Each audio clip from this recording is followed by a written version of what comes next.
Operation സിന്ദൂറിലൂടെ പാകിസ്ഥാന് കനത്ത തിരിച്ചടി നൽകിയ ഇന്ത്യയുടെ നീക്കം ലോകമെങ്ങും ശ്രദ്ധിക്കപ്പെട്ടു. ഇതിൽ ഏറ്റവും മികച്ച പെർഫോമൻസ് കാഴ്ചവെച്ചത് ഇന്ത്യൻ വ്യോമസേനയാണ് എന്ന തിരിച്ചറിവിലാണ് ചൈന. അതുകൊണ്ട് തന്നെ ചൈനയുടെ ഭാഗത്തു നിന്ന് തിരക്കിട്ട സൈനിക നീക്കങ്ങളാണ് ഇപ്പോൾ നടക്കുന്നത്.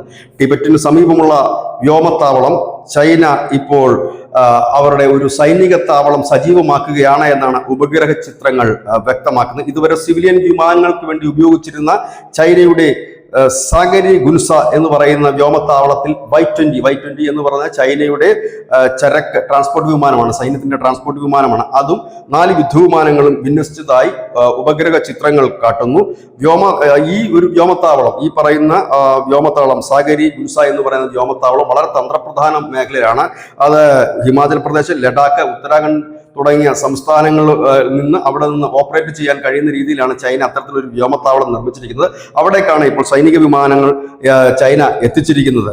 ഇതിൽ നിന്ന് ഇന്ത്യയുടെ കരുത്തിന്റെ ഒരു വലിയ ഭാഗം ഇന്ത്യയുടെ വ്യോമസേനയാണ് എന്നൊരു തിരിച്ചറിവ് കൂടി ചൈനയ്ക്കുണ്ട്. അതുകൊണ്ട് തന്നെ വ്യോമസേനയുടെ ആക്രമണങ്ങൾ ഭാവിയിൽ ഉണ്ടാവുകയാണെങ്കിൽ അതിനെ പ്രതിരോധിക്കുക എന്നുള്ള ഒരു ലക്ഷ്യം കൂടി ഒരു ചൈനയ്ക്ക് ഉണ്ടാകാം. ഏതായാലും ഓപ്പറേഷൻ സിന്ദൂറിന്റെ തൊട്ട് പിന്നാലെ തന്നെ പാകിസ്ഥാന്റെ വിദേശകാര്യമന്ത്രി മെയ് 19 ചൈനയിൽ എത്തുന്നുണ്ട്. ചൈനീസ് വിദേശകാര്യമന്ത്രിയുമായി ചർച്ചകൾ നടത്തുന്നുണ്ട്. ചൈന ഏതായാലും അവരുടെ അതിർത്തിയിലൊക്കെ സൈനിക വിന്യാസം കൂട്ടുകയും അവരുടെ അതിർത്തിയിലുള്ള വ്യോമത്താവളങ്ങളിലൊക്കെ ഈ എയർ ഡിഫൻസ് സിസ്റ്റവും മറ്റുമൊക്കെ സ്ഥാപിക്കുന്ന വാർത്തകളും നേരത്തെ വന്നിരുന്നു. ഏതായാലും ഇന്ത്യയുടെ തിരിച്ചടിയിൽ ചൈനയ്ക്കും കാര്യങ്ങൾ മനസ്സിലായി. ഇന്ത്യ അത്ര ചെറിയ മീനല്ല എന്ന് ന്യൂസ് ഡെസ്ക്.